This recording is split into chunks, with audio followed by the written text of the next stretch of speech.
सास का मायका प्रेम। ऋतिक की सास को हर वक्त अपने मायके का गाना गाने की आदत थी। अरे बस कर ना माँ, मामा का ये किस्सा तो 50 बार पहले भी सुना चुकी है। अरे हाँ, तो क्यों ना बताऊं। तेरे चाचा तो उस वक्त हाथ झाड़ कर खड़े हो गए थे, तब मामा ही था तेरा जो आगे आया और मदद की। देखो अब ठीक है ना, जो हो गया सो हो गया। क्यों एक बात को हमेशा गाती रहती हो। अब तो बहू घर आ गई है, उसे तो सबको मान कर चलना है ना कि सिर्फ सास का मायका ही समझेगी वो। तभी वहाँ रिद्धि आ जाती है। माँ, आज मैं घर जा सकती हूँ? माँ को मेरी बहुत याद आ रही है। शादी के बाद एक बार भी नहीं गई। हाँ तो कौन जाता है। अरे मेरी शादी के बाद जब मैं विदाई होकर आई, इतना बड़ा ससुराल मेरा, खाने वाले 10 लोग और बनाने वाली मैं सिर्फ एक। ऐसा लग रहा था जैसे सिर्फ खाना बनाने के लिए ही ब्याह किया है। वो तो मेरा भाई था, गांव से एक काम करने वाली चाची को भेज दिया जो मेरा हाथ पटाती थी, और उसको पैसा, खाना, कपड़ा, रहने के लिए कमरा, वो सब किसने दिया था? तुम्हारे भाई ने। ये मामला रोज का था। ससुर भी जब गुस्सा होते तो वो सारी बात कह देते जो उनके मन में इतने समय से चल रही थी। मेरा भाई, भाभी, भतीजा, भतीजी सब छुड़वा दिया। मैंने जीवन भर सिर्फ तुम्हारे परिवार वालों से निभाया, लेकिन अब भी चैन नहीं है तुमको। बहू के सामने सास को लगा कि उसकी बेइज्जती हो रही है।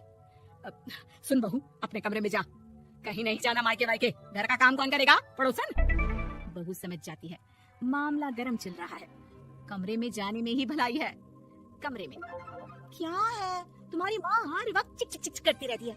कल ताई मिली थी तुम्हारी मुझे, लेकिन मजाल है सासू माँ की उन्होंने एक बुराई की हो, लेकिन सासू माँ हाँ, जब देखो तब ससुराल के लोगों की बुराई करती रहती है। बेचारे पापा जी कितना मिस करते हैं अपने घर वालों को। मेरा तो बड़ा मन करता है कि ताऊ जी, चाचा जी और सब मिलकर रहे, ना साथ रहे लेकिन आना जाना तो ठीक से रखिए।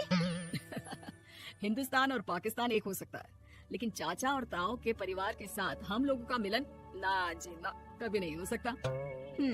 ये बात है। देखिए मेरे साथ ना ज्यादा चैलेंज मत करिएगा, ऐसा कोई काम नहीं है जो मैं नहीं कर सकती। ससुर जी जो कि बहू की बात सुन रहे थे सामने आ जाते हैं। अरे बेटा, तू ये कर सकती है तो प्लीज मेरा परिवार किसी तरह मुझसे मिलवा दे। सारी जवानी तो मैंने किसी तरह काट ली, लेकिन जीवन के इस पड़ाव पर बहुत याद आती है मेरे परिवार की। हाँ हाँ पिताजी, आप चिंता मत करिए, बस मेरा साथ देते रहिए आप दोनों। फिर देखिए कैसे माँ जी भी ठीक हो जाएंगी और पूरा परिवार भी एक हो जाएगा। थोड़ी देर बाद बहू सामान लेकर घर से निकल रही होती है कि मना किया था ना तुझे मायके जाने के लिए, फिर क्यों जा रही है? बहू कुछ कहती इससे पहले ही बेटा बोलने लगता है। क्या है माँ, वो घर जा रही है। वैसे भी उसके माता पिता ने मुझे 10 लाख दिए तब जाकर मेरा काम शुरू हो पाया, वरना तूने मेरे लिए किया क्या है? अरे वाह बेटा, बचपन से पढ़ाया लिखाया, तेरे दुख दर्द में जगी, और आज वो लोग तुझे सही लग रहे हैं।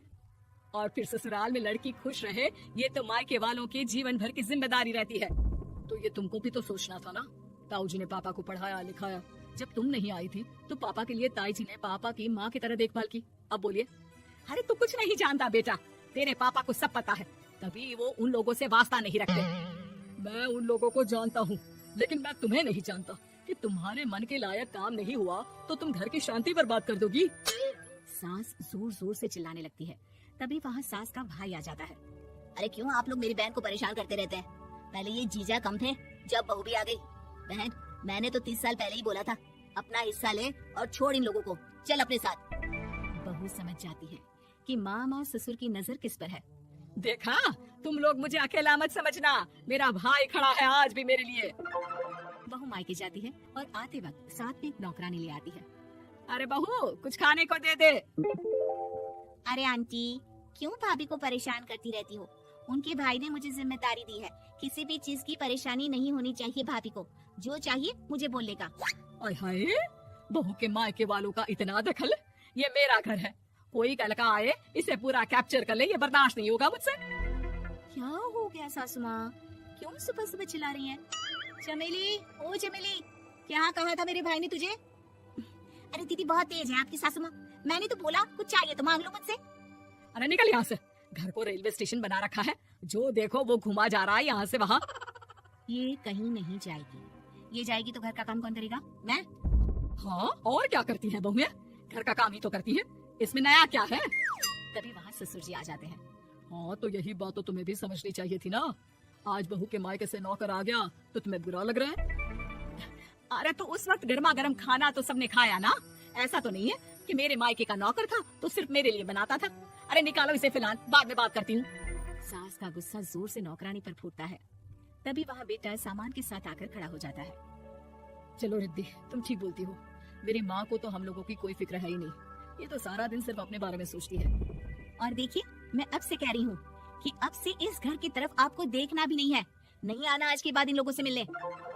हाँ, बस कभी कभी दिन में 2 बार मिलने आ जाओ। नहीं, बिल्कुल नहीं। ससुर झूठा नाटक करते हुए। मेरी बीवी ने मुझे मेरे ही परिवार से दूर कर दिया, आज बहू मेरा इकलौता बेटा दूर कर रही है। हाय, कैसे जीऊंगा मैं। वाह, वो भाई जो आपको बेटी की तरह मानता था, उन्हें छोड़ने में तो दुख नहीं हुआ। आज खुद का बेटा छोड़कर जा रहा है तो कैसे जीऊंगा। बड़े आए। अब सास समझ चुकी थी कि उससे गलती क्या हुई है। मुझे माफ कर दे बहू, अब मेरी समझ में आ गया कि अपनों से दूर कर बीवियां पति का भला नहीं बल्कि उन्हें जीवन में अकेला कर रही है। मुझे माफ कर दे, मैं अब सबसे माफी मांग लूंगी।